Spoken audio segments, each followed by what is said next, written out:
I have an audience.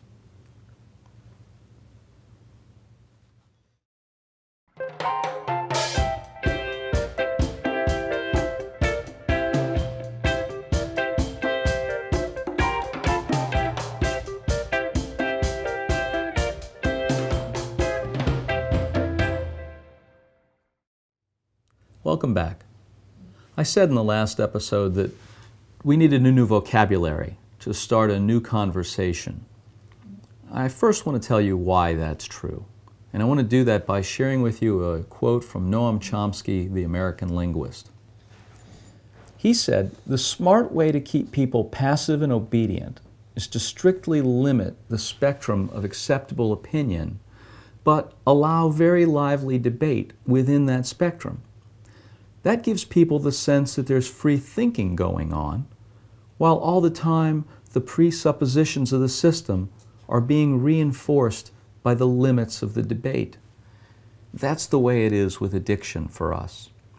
You grew up, I grew up, with talking and hearing about addiction with certain words.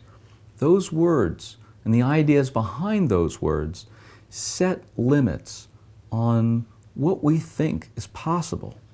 But what are those limits? What is this vocabulary that we have to change that I'm talking about? Here's an example. We use the terms substance abuse and addiction to be interchangeable. If you are going to look up addiction treatment, you find a facility that calls itself a substance abuse treatment facility. And somewhere else it might call itself an addiction facility. It doesn't do two different things. They mean these things to be the same. That word abuse sort of connotes for us that there's a choice involved, that this is a conscious decision. Someone is choosing to abuse a substance.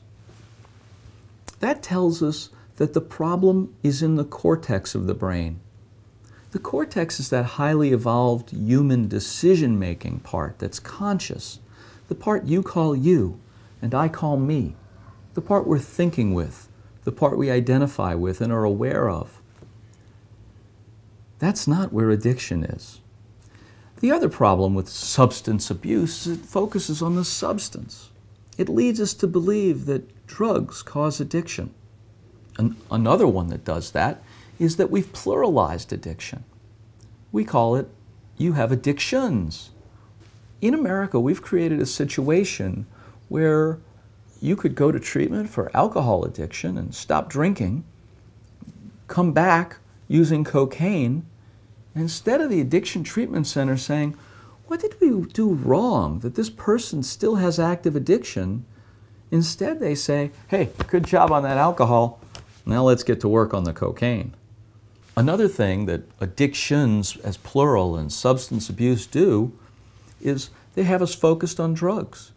So anything we could learn about addiction from sex and gambling and gaming, overeating, we would ignore that evidence because it's not substance abuse, and so what does it have to do with this problem? We've been working on this for over 100 years in this country, and we've had lots of solutions inside those limits. The problem's worse today than it was 100 years ago. That's not in spite of all those solutions. That's because of all those solutions. By limiting our view of addiction, by using the words we use and the ideas behind those words, we've aimed solutions at a problem that doesn't even exist in nature. It doesn't have to be that way. So today we talked about two vocabulary terms, substance abuse and addictions.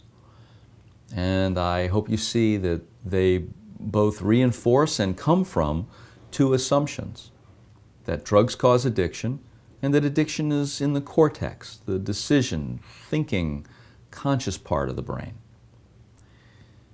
Those assumptions, as I think you'll see over the coming episodes, are just not true.